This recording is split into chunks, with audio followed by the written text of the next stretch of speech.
Drywall backing is like the secret sauce for making sure your walls don't crack or look all wonky where drywall sheets meet or at corners.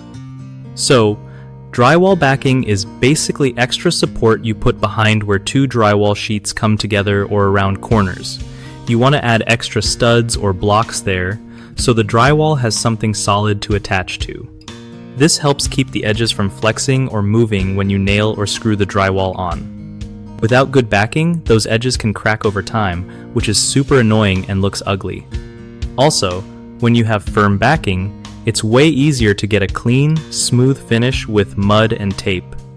It makes hanging drywall way less of a hassle because the sheets stay in place and don't sag or bend. If you're doing inside or outside corners, backing is a must so the corner bead has a solid base. Just remember, no backing means weak spots, and that leads to cracks or dents later. One of the biggest mistakes people make with drywall backing is not installing enough backing where sheets meet, which causes cracking and weak spots. Fix it by adding extra wood blocks or studs exactly where edges meet. Another issue is skipping backing at corners, so drywall corners get damaged easily. Make sure to install proper corner backing before hanging drywall.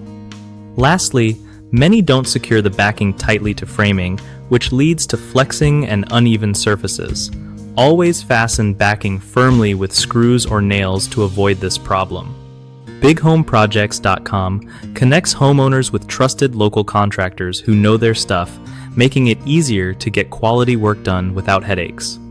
For contractors, it's a great way to find new clients and grow their business with real project leads.